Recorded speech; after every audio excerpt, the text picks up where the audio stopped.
Hi, in today's video we're going to go over how to use your tenant portal and how to use our company website. As you can see here, we're already on our website for the Georgia site. The Florida one looks a little bit different than this, but basically the same.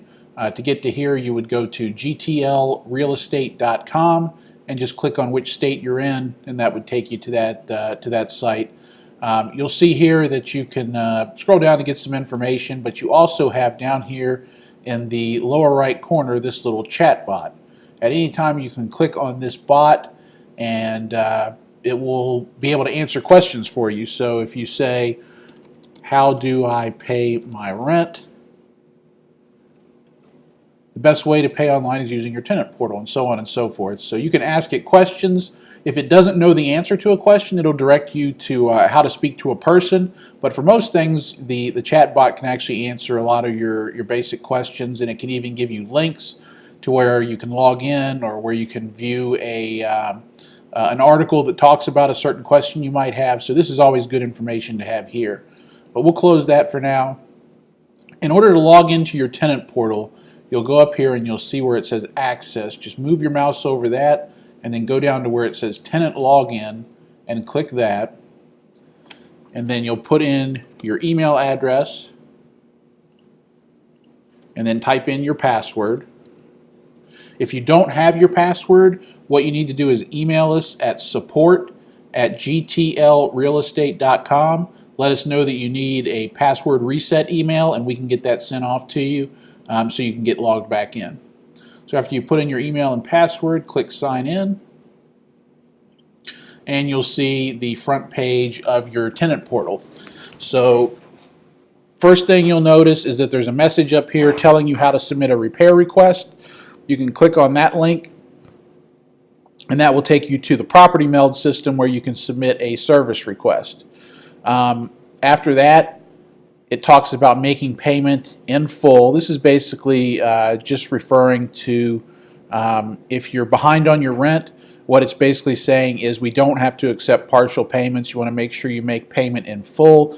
If we've given you a 3-day notice saying that you're going to be evicted, don't think that you can just come in and make a $20 payment and avoid eviction. You have to actually pay what we've told you that you need to pay on your balance. So that's what this notice here is talking about, but you can also check here. Sometimes we'll put other notes in here.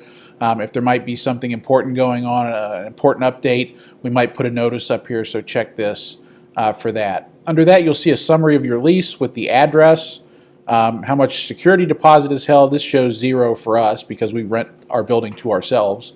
And of course, we have no unpaid balance. We've paid our rent.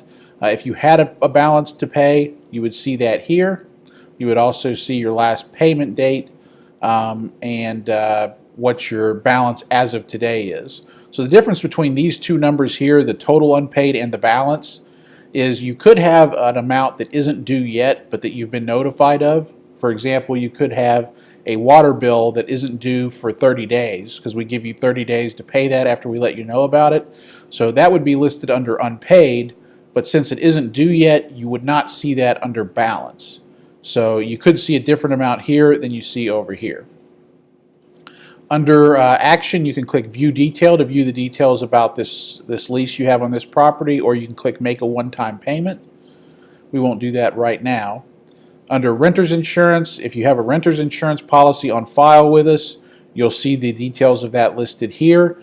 All of our new leases do require you to have a copy of the renter's insurance. Any lease signed after August of 2018 will have a fee associated with it if you don't have a copy of your insurance with us. So if you see that this says no policy on your lease, you want to get that to us right away.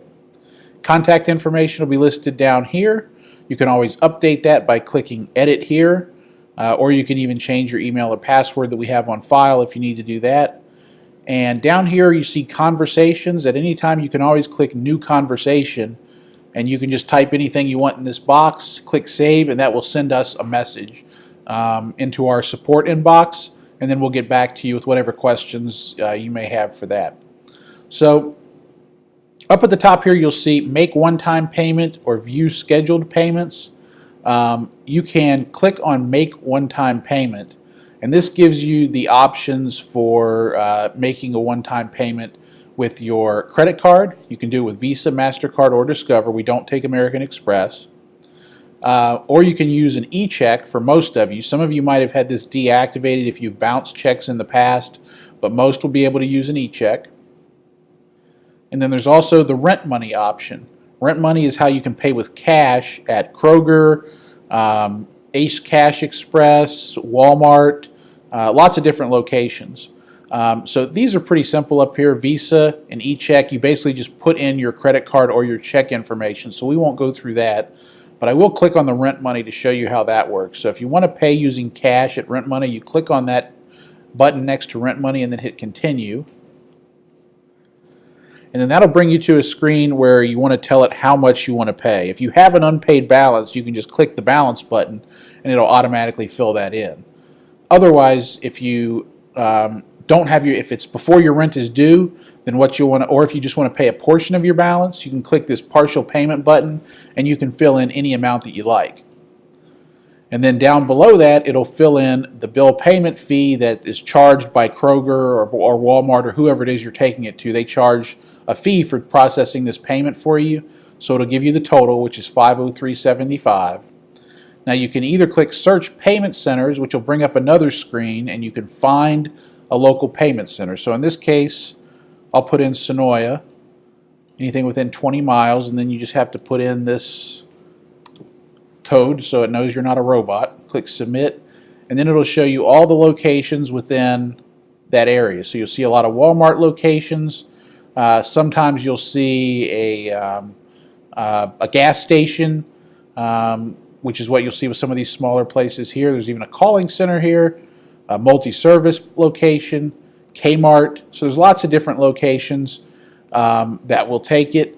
In some places, Kroger has stopped taking payments. In some places, you'll still see where they're taking them. But the number one location is Walmart. As you can see from the list here, there's one Walmart after another. So there's quite a few of those that you can take, and it also gives you their hours of when they'll actually be able to take those payments. Okay, so going back here, after you put in your information, the other button here is Cash Payment Voucher. That's what you want to click, and that will actually download a PDF file. So I will open that, and here's what that looks like. This is your rent money voucher. So you want to print this off, and then you'll see that it has the account information. And this is what the person at Walmart or Ace Cash Express or wherever you go is going to use in order to process your cash payment. When you take them your $503.75, they're going to plug in this information. They're going to say the biller name is rent money, your individual account number is 2941941 in this case, but of course you'll have your own, and the tenant's name will actually be our company's legal name, which is Central Georgia Realty LLC. So they won't be able to look up your name in the system. They'll find our name, but your individual account number that you see here is linked to your personal lease. So even though our name is listed on the voucher, the number that you see here connects to the lease for your specific property. So that's what will make sure we receive the money and it's applied to your lease. So then you'll pay them this amount in cash. You can't pay them with credit card or anything else. You have to pay them with cash. And then these instructions down here tell the person how to process it. So Walmart has their own instructions for their computer system. They'll use these. The people at all the other different locations like Kmart will use the instructions over here for non-Walmart. So they just have to follow these instructions, and that will get them to submit that payment. You just hand them your cash, and then within a couple of minutes we'll receive that money into our bank account and it'll be applied to your lease. So that's how you use that option. You can always click on the My Residence button up here at the top, and this will bring up your ledger. This one's blank because this is just a sample ledger. But it'll have your move-in date, your end date, over here, your start date of your current lease. It'll show your status, whether you've given notice to vacate or whether it's just active. And then you'll see your ledger down here where you would normally have all of your payments and charges. Under your My Payments tab, there's several different options. We just went through Make One-Time Payment. You can also look at your payment accounts, and you can view any payments you already have scheduled. For Schedule Recurring Payment, You can click on that, and if you have a payment already set up, then you can select that payment account. This would be a credit card or a bank account. You can select the one you already have in the system, or you can click Add Payment Account and put in your bank account, your e-check, or your credit card, and then you can use that to pay. After you've selected that or put in a new one, you just put in the amount you want to pay. You tell it how often you want to pay this, so for most of you that should be monthly. The date you want that payment to start, and you want to make sure we receive it before your rent is due, or at least on the day your rent is due. End date, you should leave this blank so that it'll continue until the very end of your lease, whenever you move out.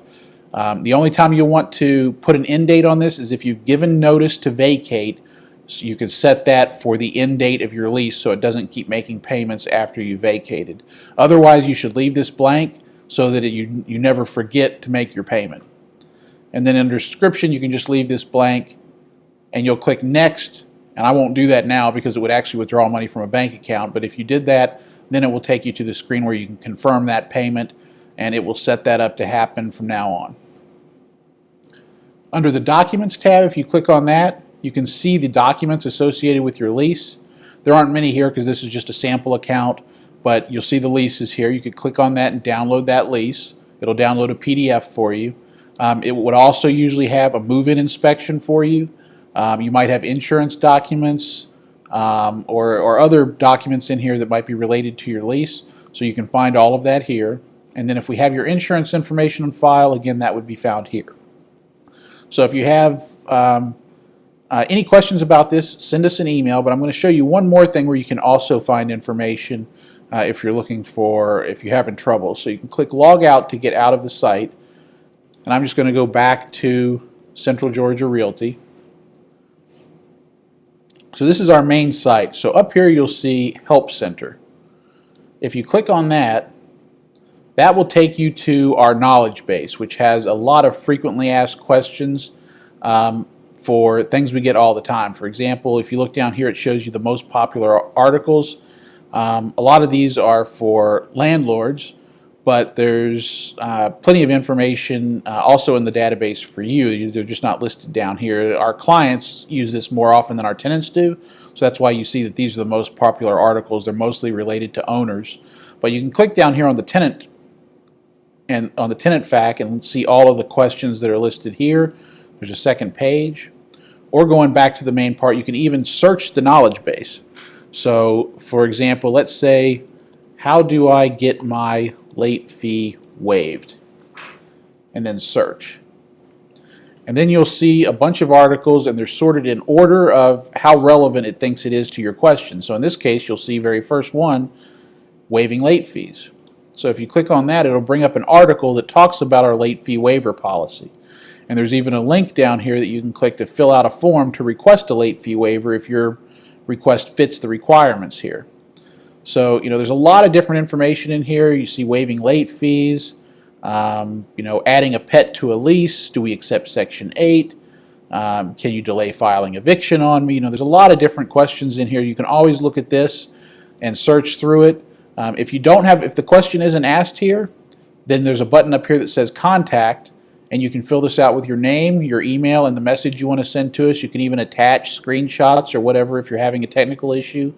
And then you click Send on that, and that will send an email into our main support inbox so that someone at the company can get back to you as soon as possible. But you should always try to search first to see if the question's already been answered. And then if not, then just click the Contact button, and we can get you an answer to that question, and then hopefully add that to our frequent questions. So, of course, if you have any questions that aren't answered here, just send us an email at support@gtlrealestate.com, and we'll be happy to get back to you as soon as possible.